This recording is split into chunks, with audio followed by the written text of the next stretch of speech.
specifically in a little better shape. Myself, I'm Daniel Wetcher. I'm the kernel maintainer since about 2 years. I haven't given up on the job and rage quite, but yeah. And I work for Intel's OTC since 3 years or so. So the Intel graphics driver, I think that was our claim to fame for the first 2-3 years. We totally dominated the regression list. And that was for the very few people who actually were lucky enough to have a working mode setting driver with all the shiny new kernel mode setting stuff and gem. So even if you were lucky, we made damn sure that the next kernel would be broken for you. And obviously that's kind of not the thing you want to have. So we also continuously broke the same things again. We had the same bugs pop up all again. So it was 200 patches for the Intel driver, 50 patches new features, and 150 trying to stitch it together again, all those things. So we had to do better than that. And that's what I'm going to talk about, because we're kind of not at the top anymore, at least in that metric. And the first thing we started with was have some test cases, at least. A little bit of more formal testing, more than it compiles, ship it. And my first realization was there's literally no test suite that's worse than no test suite. There seems to be no bottom to how bad you can be, and it's still useful. Or at least we didn't bottom out. Because the first thing we had was a bunch of hacked together test applications used to design gen, and a few micro benchmarks hacked together with Automake's test runner infrastructure. And that was the first test suite we had in the actual code box. So with that, we kind of started and did a lot of other things too. So what I'm going to talk about today is first the kind of process changes we've done, like don't ship it if it compiles. The next one is I'm going to talk a little bit about the test infrastructure that we reinvented, because every other wheel kind of didn't look too appeasing. And the third topic is talking about specific test techniques for testing kernel graphics drivers, because there's an awful lot of stuff that you traditionally you kind of need to have eyes looking at a screen to see whether it works correctly, because that kind of stuff, or also other interactions, kind of GPU specific stuff, they actually tend to hang a lot, so you need to have a reliable reset and how you can test that. So pretty much one of the first things we've done is instate a rolling next branch, which worked essentially, for me, there's no merge window. I just merge patches all the time. And every 2 weeks, I attack it. I send that off to our QA department, actually wait for the test results, and then if they say it's not totally broken, I forward it upstream to Dave, to the DRM maintainer, and he integrates that. Except for the merge window, then I just stop. Well, one of the nice things is we actually used the QA's feedback, and it was not we got the QA bug report at the same time as Linus Torvalds was screaming at us. So that's a good improvement. The other thing was also there's no patch build up. So because the thing is just rolling, the cutoff is out of my hands. So if managers come around and tell me you really have to integrate that, I can just say, well, sorry, it's kind of gone already. And there's the 1 week delay for the QA, and the merge window happened. So that allowed me to put off a lot of pressure. So that's kind of the process changes we've done. The other thing was nowadays tests and testing is kind of integral to the development process. There was a lot of fodder for flame wars the past year, but essentially what I require now for patches to get merged is if you're adding a new interface, I want the full interface testing, all the corner cases, all the overflows, all the invalid flags, checking that all that testing is kind of done, which helps a lot for designing sane APIs. So we stop doing stupid things like not checking for flags and then user space, submitting random garbage in these additional spare fields, and so we can't actually use them. It's also often done as part of the review nowadays. So like if someone writes a patch and we kind of try to teach someone else about this topic, he's not going to just do the review, but also write some test cases, kind of as a learning experience. And the little thing is, I mean, there's kind of testing for the ridiculous bugs that we occasionally hit, and I mean, there's some people who believe in test-driven development, like write test cases first and then fix it. The problem with the kernel is there's such a combinatorial explosion of things that can go wrong.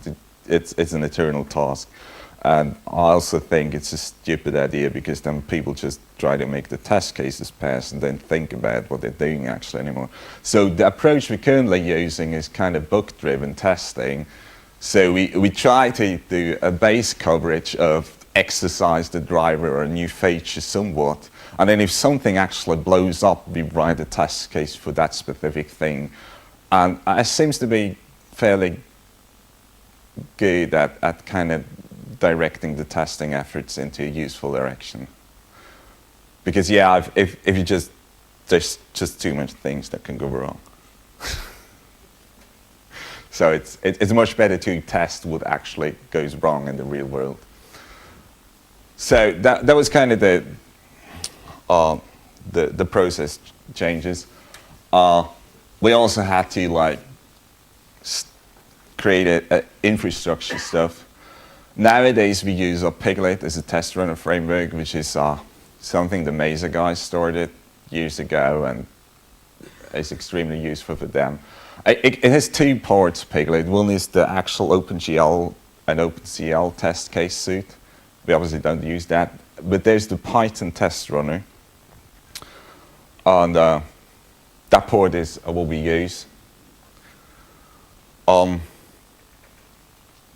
reason for choosing Piglet, besides that everyone else in the open source graphics world kind of uses it, and it also has like test runner wrappers for all kinds of other things. The really old X-Test suite has a wrapper now, thanks to Eric Anholt. The Kronos GL-conform test suite can be run through that thing, so we kind of use that for everything. When I looked around 2 years ago for potential test suite runners, they all kind of assumed that you're going to write new test cases and you don't have a pile of horrible C code that you want to reuse, just because we had that around.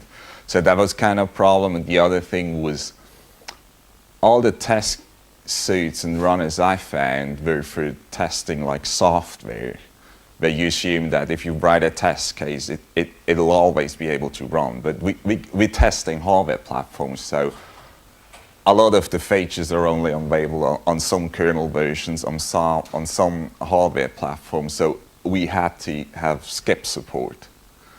Because otherwise, if a test case suddenly doesn't run, you want to know about that as a regression. So you need to track the skip test, the skip case separately. So, and Piglet has all that, because it has all OpenGL is a version of the API and with massive amounts of extensions, so it needs that. And Piglet itself has a bunch of things. You can restart test runs if the machine died. It captures the DMESC, which is used by us a lot, because we try really hard that everything which is actually an error condition is logged as 1 or above in DMESC, and everything which is not is actually just debug or info level. We have a lot of patches actually in that area to tune down old print case and debug leftovers from development, where ioctls can, spam DMESC. It had a timeout support to kill like long-running test suites in case the kernel hung. Or, I mean, yeah, we have a massive span of hardware, so running, especially the stress tests on some old platforms or some dead slow embedded SoC platforms just takes too long. So we had that, but unfortunately Python has like, or seems to have some concurrency bugs, so we had to back that out and need to restore it. The next part is Intel GPU tools. That's where our kernel test cases actually reside. It started in Intel GPU tools because we just reused these kind of old test development vehicles, demo programs, and extended it. Most of the infrastructure in there, or at least in the beginning, was just ioctl wrappers, just basic boilerplate code. But over the past 1.5 years or so, we reinvented our own testing framework, mostly because of the reason I just said, that the things that are there were kind of not too fitting for our use cases. So one of the big things is the test cases are pretty much just binaries that are run, and the exec code kind of tells us whether it's a skip or a success or a warn. Or to make code sharing easier and reduce the boilerplate, we have a set of fairly nasty C macros that kind of give the entire test case a more declarative appearance. Here's example, normal test case you start with IGT main block that contains code to kind of do option parsing, which integrates with, for example, the Piglet test runner. The Piglet test runner only ever runs one subtest of each binary, so that we can track results separately. Then you have like an IGT fixture text block, which is only run if the test case is actually run. We use that, our QA department uses, or needs that to be able to enumerate test cases on machines which don't have Intel graphics. So we need to block out all the hardware setup for the test case. The thing is, they need that for enumeration because we run the binary to enumerate subtests. And the reason for that is kind of the last thing. We have a lot of combinatorial subtests where we have a printf-like format thing where you can use to stitch together the subtest name from flags or some other, some array. And so we actually need to run the test binary to get out the list of subtests. And that was kind of what we developed over the past year. We also have a set of magic macros like the IGT require at the bottom. The IGT require automatically jumps out of the subtest and marks the subtest result as skipped. There's an IGT assert which fails the test case if the condition fails. We also have like the inverse ones because I'm too stupid to invert Boolean algebra. So there's also a skip on and a success on.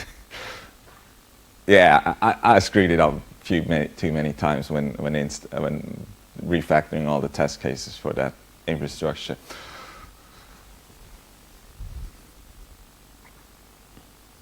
Yeah, so that's kind of what I talked about. We have these magic macros which jump out of these special C blocks. They also work like if you have like an IGT require in the fixture in the top level, it skips the entire thing. If you have an IGT require in a subtest, it just skips that subtest, and if you have like an IGT require in between two subtests, it skips everything below, which is fairly useful because all of our platforms always extend kind of new features. For example, we have command submission rings, and nowadays it's like 4 different rings. So we just have an IGT require in each one of them, and then just skip all the newer ones. That's kind of how we use the thing. We also have of the main block, we have a simple test case block if you kind of don't have a subtest. It's just kills one shift level.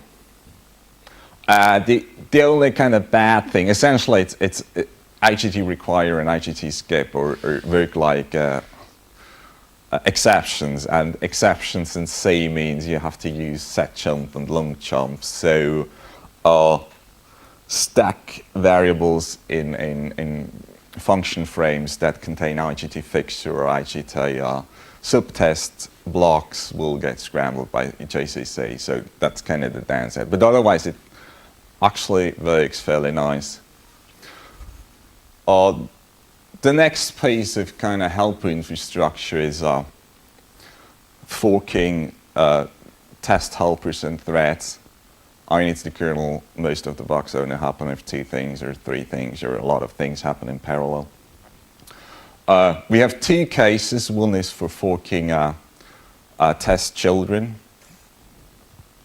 And if you fork a test children and the test children has like an IGT asset, the main thread rethrows that IGT asset and forwards it. That's kind of the point behind those. And then we have another set of helpers for forking background tasks. For example, if you want to do something nasty to the system in general or to your test cases in the background, we use those, and then at the end of the test case, just call them.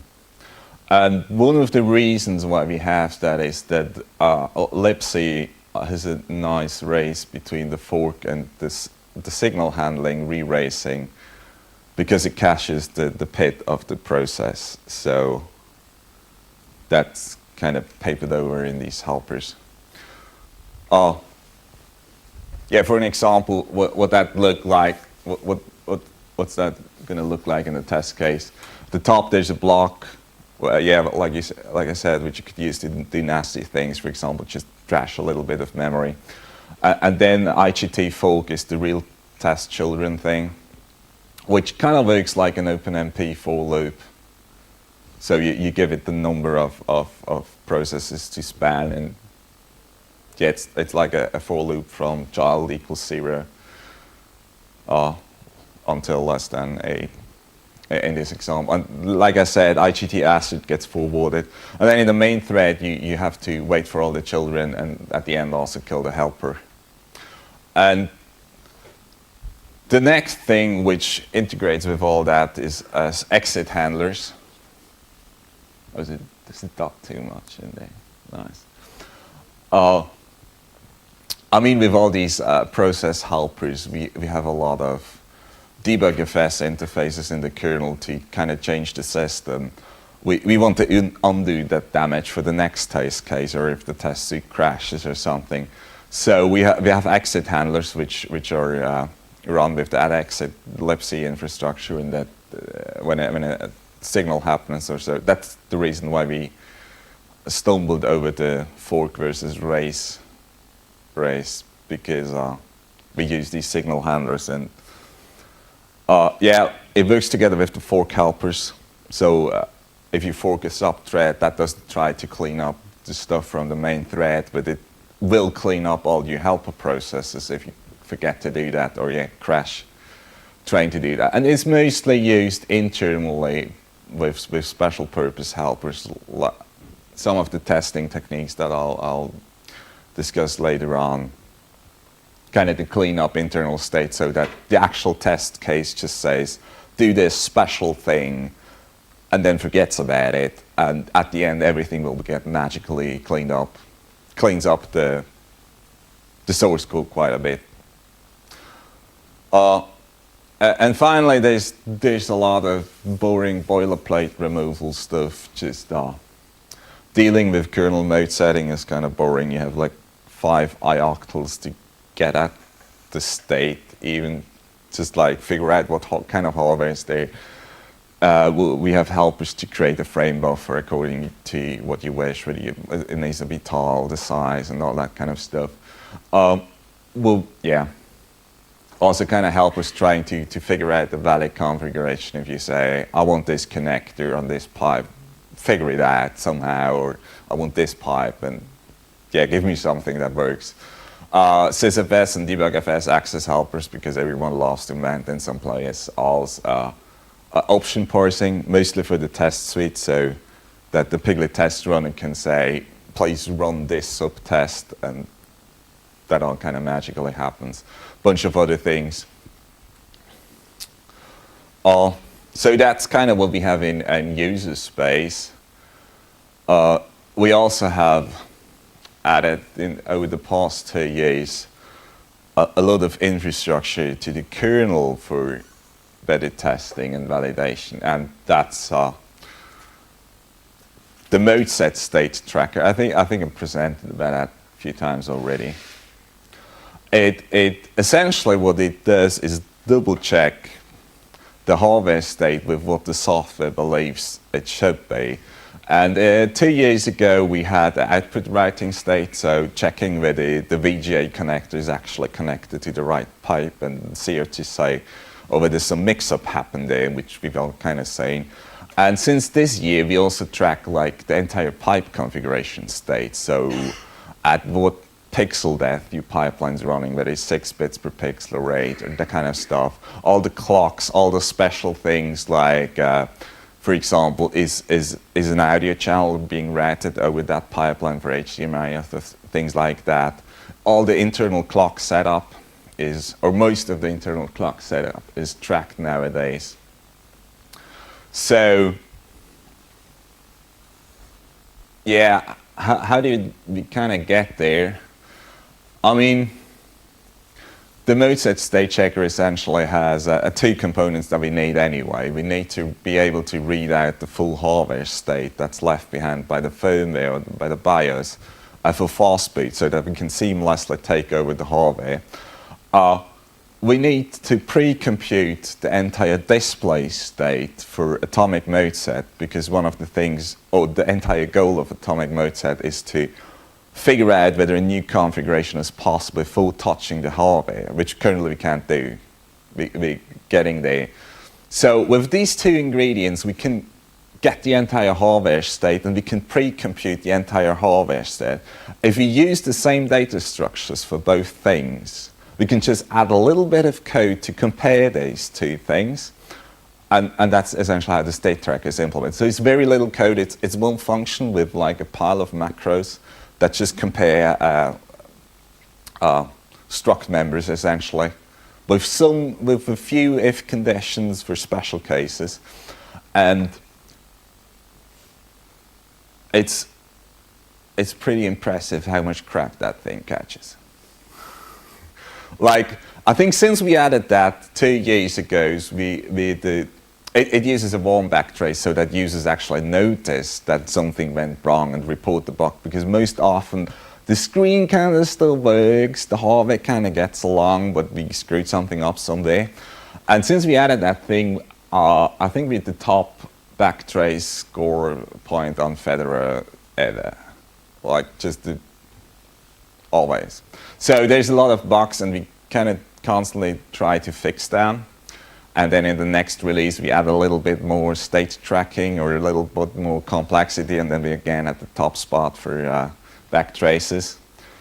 But that caught a lot of kernel mode setting, corner cases and bugs and little things, because the amount of diversity is just astonishing, and you kind of can't test that, at least not with the resources we have.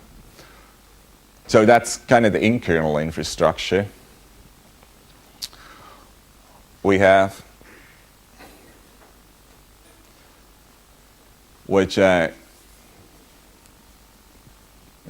comes to the third part, kind of special testing techniques that we're using to bait on the graphics driver. The first thing is pretty much everywhere in graphics code, eventually in the kernel, you need to stall for the GPU to do something, because you run out of space and it's all active buffer objects and you need to evict something or so. And generally, you kind of want to make these waits interruptible, so that if the GPU hangs or something else is broken, users can actually kill the process. Which means you can actually use signals to test all your error paths.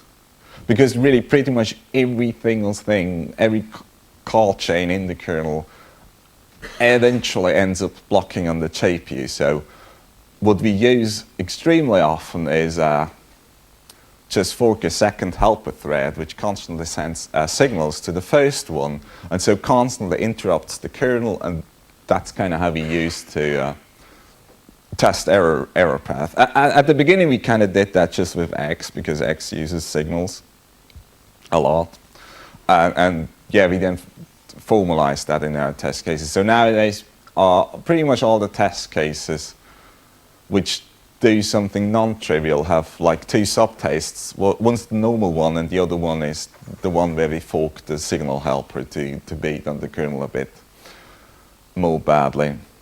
Another thing that we needed to kind of exercise the kernel fully is have a debugfs knob to disable pre-faulting, because gem's supposed to be fast, or at least the command submission part. So we have an entire cascade of 2, 3, 4, sometimes fallbacks pass with a fast path, which kind of assumes that everything is there already, nothing needs to be faulted in, and then an entire chain of fallback paths. And you can test that pretty easily by giving the kernel a pointer which you know doesn't have PTs yet, and we just do that by handing it one of our own buffer objects, because we know about the lifetimes of those and the page folding behavior. But the very first thing every gem IOCTL does is like pre-fold the entire thing. So we have a debugfs knob to disable that, so that we can still reliably test all the slow path and the fallback of the slow path and the recovery. Especially the relocation code is extremely mad about that stuff, and we had some good bugs in there. Well, bugs of the kind where Linus Torvalds kind of hates me for it. So those I kind of want to avoid.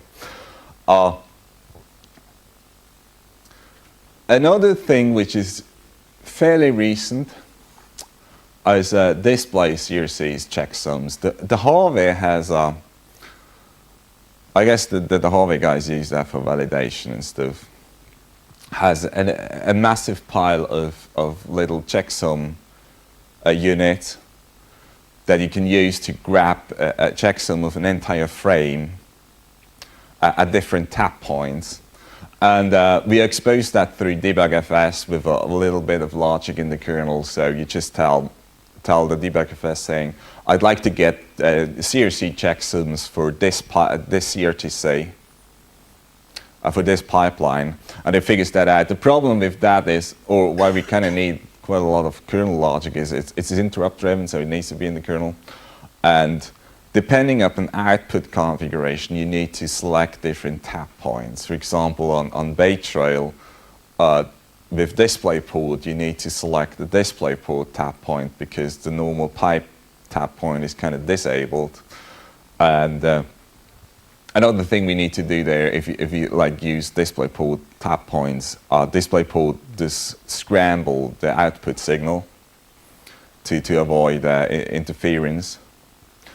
So we set a debug option in the DisplayPort output to disable that scrambling, kind of drive DisplayPort in a non-standard way, just so that we have stable frame checksums, restart the scrambler every frame.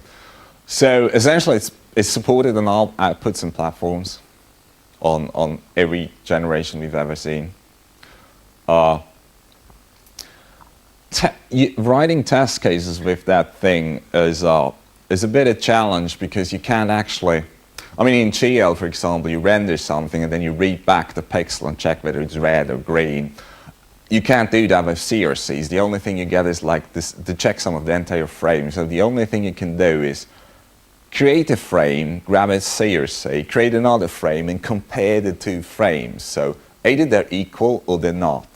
So how we use that for testing, for example, you make the entire screen white, and then you render a black cursor, and then you move it 1 pixel in, If the CRC checks some changes, then you know the cursor is being displayed. And if it doesn't change, you know the kernel has an off by 1 error and cuts the cursor 1 pixel or too early off. And that's actually a bug we had. Or we also want to use that for sprites, for video display, kind of to check whether we position them correctly. You can draw the entire background frame in a color and then stamp out like a hole in black and then put the video frame in the same color on top of it. And if that's still the same CRC, then you know the color is still the same and it falls perfectly out. And then you can, to check positioning precisely, you can move it 1 pixel up or down or left. And if it doesn't change, you know something with the scaling or so is screwed up. So that's what we're currently writing test cases for, and it essentially allows us to test the entire KMS API with cursor placement, frame buffer pixel layout, offsets and all that stuff. All areas where we had nasty bugs. Blending, once we get there, color key and all that stuff. And yeah, before we had like these display CRCs, that was all things where we relied on essentially users reporting regressions when we broke things again. So now we can all test that. It's fairly nice. So yeah, that's what we can test now with these CRC checksums. One thing is frame buffer compression, which historically has been always buggy.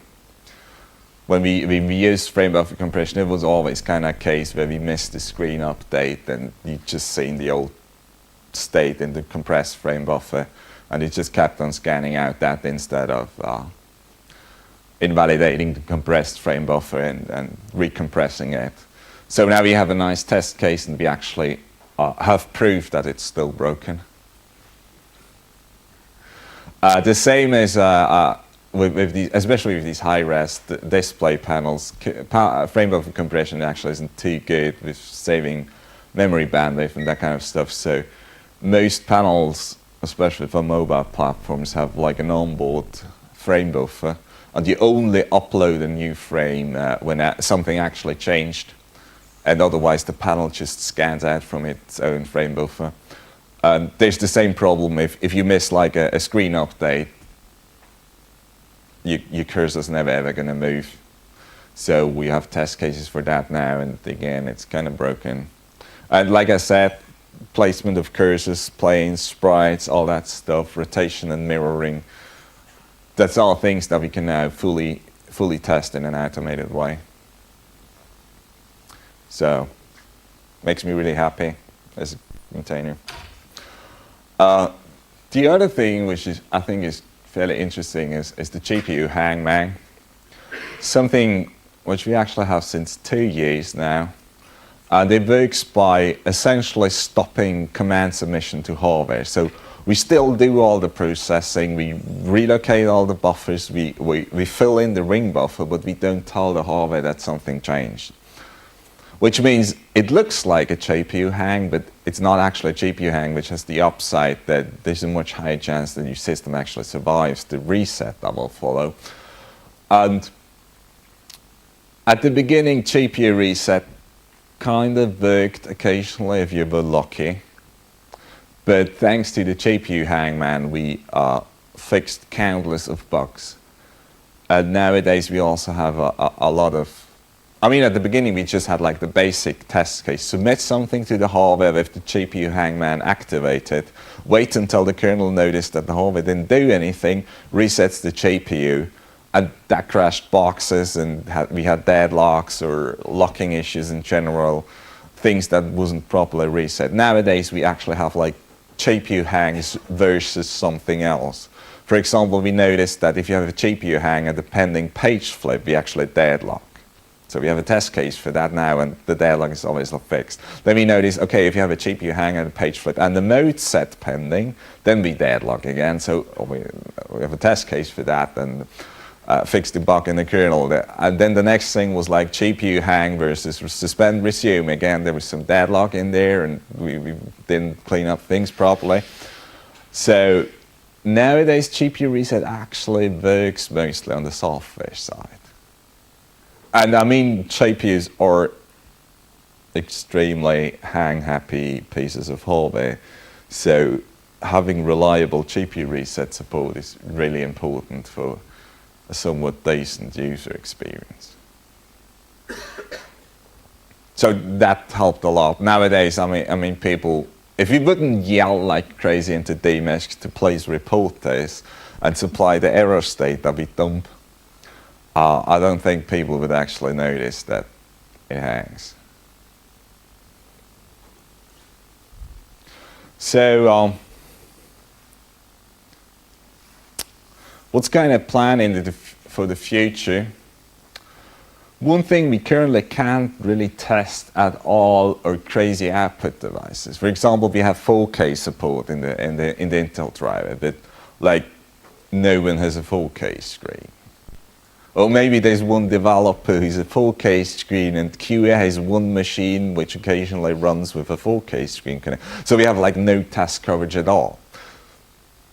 So, or 3D support, which we also have, and all these or 10 bits per pixel output support for professional workstation display panels, and all that kind of stuff. We can't test these code paths. And there's a lot of software logic that deals with these output configurations. Even before you see a pixel on the screen, there's so much things that can go wrong. So the next goal for testing techniques for me is I want to be able to inject arbitrary output configurations, EDIDs, and kind of fake all the thing which is outside of the connector so that we can test a 4K support, insane edit, EDIDs. The EDID portion could be tested like that by injecting, slightly corrupted things. All the special pipe configuration stuff that we need to do for special displays.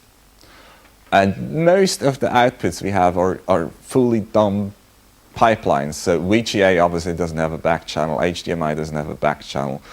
DisplayPort has one, so that will require a bit more work to really fake an output, a DisplayPort sync.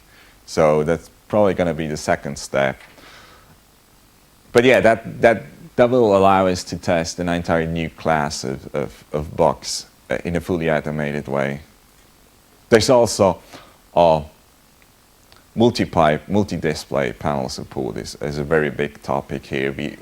Since Ivy Bridge, we have like 3 pipe support, and it kind of doesn't work mostly. Or at least we're really good at breaking it, because it's a pain to test with 3 displays. So one of the goals here is also to just inject 3 displays that are suitable for multi-pipe. For multi-pipe configurations, just test whether it still works. So that's kind of the testing technique front, the next big thing. The other thing, more on the infrastructure, dealing with a kernel mode setting interface is still a real pain. There's an awful lot of boilerplate code that we have duplicated. Selecting like the output configuration that you actually want is, requires tons of stupid boilerplate code. So I hope we can come up with a better helper library interface there to make writing test cases simpler and easier. Probably in combination with the output injection, framework stuff, so that we can say, I'd like to have 3 displays with that, just make it happen somehow. I don't care how. Whether you inject or whether you select real displays. And the last thing is kind of pipe dream of mine. I mean, all this testing here is pretty much Intel only. And none of the other DRAM drivers kind of have even the glimpse of a automated test suite. There's a bunch of tools and things you can use to exercise features, but that's all done by developers occasionally as kind of, I actually booted it and not just compile it. So I'd love to see other people join in on the effort. I mean, the entire infrastructure, I think, is mostly Intel agnostic, besides that the IGT, the I in IGT is obviously standing for Intel. But yeah, it looks like other driver teams kind of don't have the manpower to actually make it happen, unfortunately.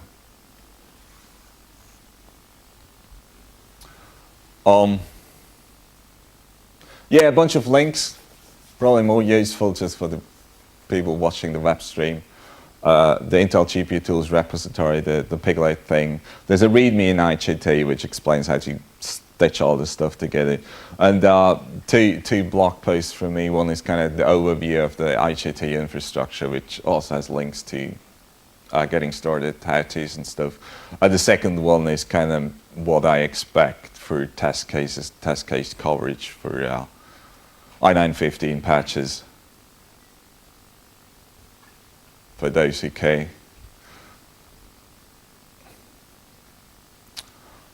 So in summary, testing and thinking about how we can actually validate features without blowing through tons of human time, and which is just not possible, is now really an integral part of i9-15. And I think it shows we don't completely suck anymore. Good infrastructure is kind of key. I mean, at first, writing test cases was a pain. Now we have all these kind of magic macros, piles of ioctl helpers, other helper things. So it's much more like just, you can actually concentrate on writing your test logic and trying to understand the bug, which very often is an interesting learning experience, because you have the bug fix and you think you understand the bug, and then you try to write a test case and notice you have no clue at all, which does happen shockingly often. So good infrastructure, good helpers is key. Locally, we can also, if you're using Piglet, we can like reuse quite a lot from the bigger graphics community. And for testing kernel graphics driver, I think the big concern currently and ongoing to the future is coming up with testing techniques to actually like provoke bugs, run through the code paths that you want to test. Because a lot, via hardware drivers, a lot of the stuff is just goes out there and disappears. And we kind of need to create a feedback path to, yeah, make it possible to, like for example, the display CRCs, or the GPU hang, man. How can we hang or fake a GPU hang without killing the entire box, and that kind of stuff. So, questions?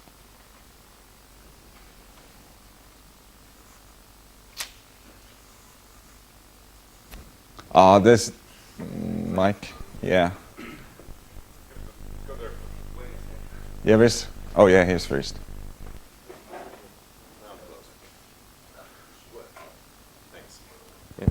Yeah, no, it does.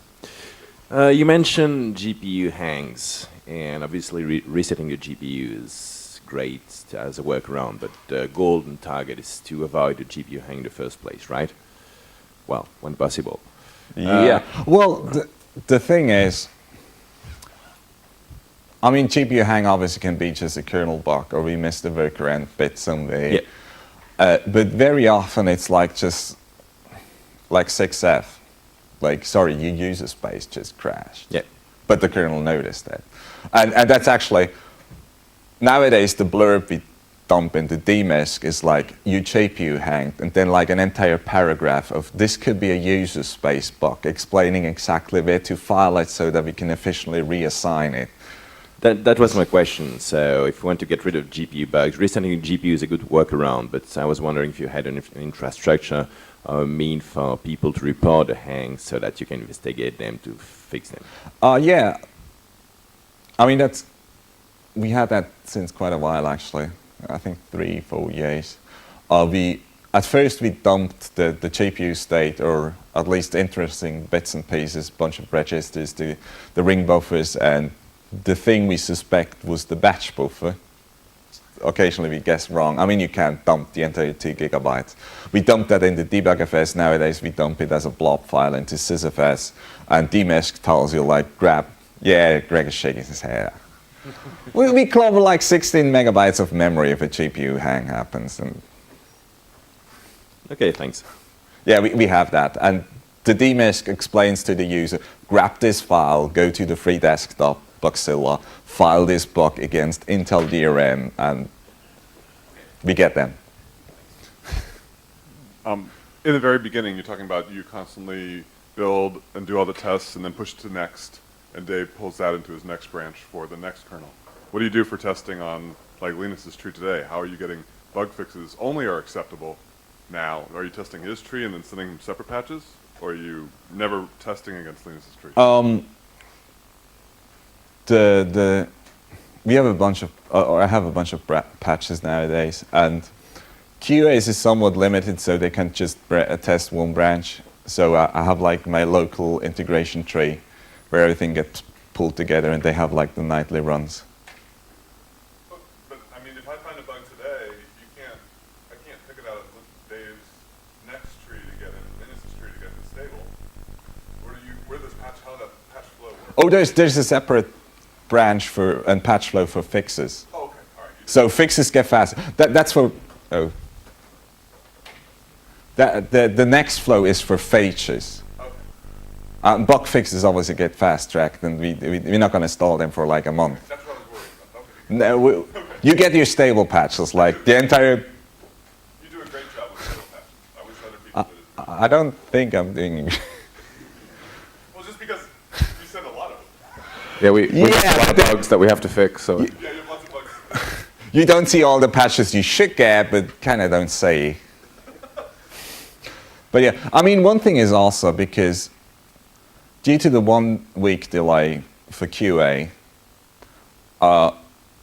features close like 1 week before, at least 1 week before the merge window opens, which means by the time I actually have like all the crap in the merge window for me is like the easiest time of the release cycle, because everyone is busy fixing the other people's breakage and no one reports DRM 915 bugs. And we actually, nowadays, we don't have too many awful regressions. So you guys have changed it. Done a really good job. I will commend you. It's done a lot better. Oh, thanks. And yeah, the people have done a good job writing test cases and reviewing. I had more of a comment than a question. You mentioned other drivers in the kernel, other graphics drivers to jump in to IGT or use testing, and I wanted to emphasize that the cross-checker that we've added to the i915 driver to check what we think we're programming to the hardware versus what the hardware actually has just been tremendously helpful, not only in getting bug reports from users, but it's super helpful for new development. You know, for example, if I'm developing some new display feature or adding support for a new platform, all of that cross-checking just catches almost everything before we even get it upstream. So I highly encourage the other drivers to implement a similar scheme where you've got a set of state that you're tracking in software. You check it against what you read out from the hardware, and then report any conflicts at that point. It's really a big feature. Yeah, I mean, the state checker, like I said, it's essentially these two features, fast boot and atomic mode set, that we're trying to make happen on upstream. But it turned out that little C function which just compares two structures is really valuable for development. But yeah, the problem is you need the other two pieces to make it happen. If you don't pre-compute your state and track it like in a separate data structure, you don't have anything to compare. If you don't have a hardware readout code, yeah, the other piece is missing. Any other questions? Yeah, you mentioned making the driver, the test cases also work for other drivers, but I looked at Intel GPU tests, and that pretty much all assume that you have an Intel GPU and never run another driver except for a few of the tests which do the cross-checking. Well, I mean, obviously, currently they all work on Intel GPU tools. We're not going to write test cases for Raiden or something. But as part of allowing our own QA to run test cases or enumerate test cases on their build infrastructure. I revoked all the tests so you can run them on any machine and they properly skip. And I think the most value would be in the kernel mode setting tests. At least kind of the generic just bash on things stuff. And I heard that Raiden has CRC registers too, so I guess they could expose that and we could add a little shim library to like create frame buffers and grab CRCs, and then we could share these tests. Yeah. Like, they have the same problem with the cursor could drop off the screen 1 pixel too early, so. Okay, thanks.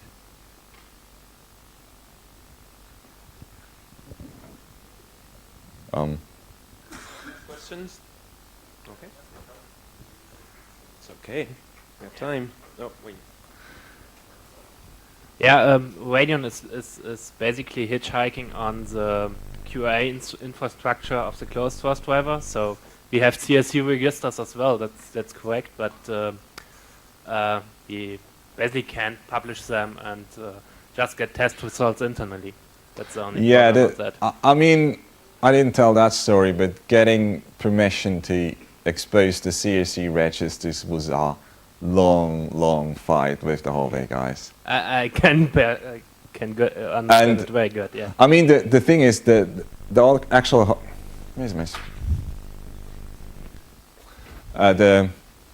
I think the hallway guys mostly use it with. I mean, they have like the actual CRC model with the coefficients, so they can actually check whether 1 pixel is accurate. The only thing we are allowed to do is like compare 2 frames for equal or not equal.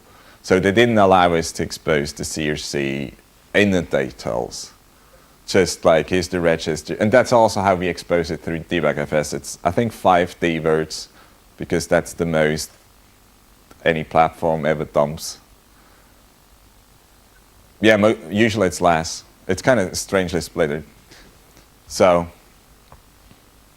yeah, but it was a long fight to get these CRCs into upstream code.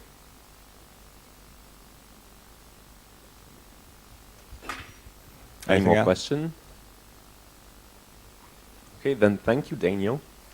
Thanks a lot for listening. So next presentation is going to be about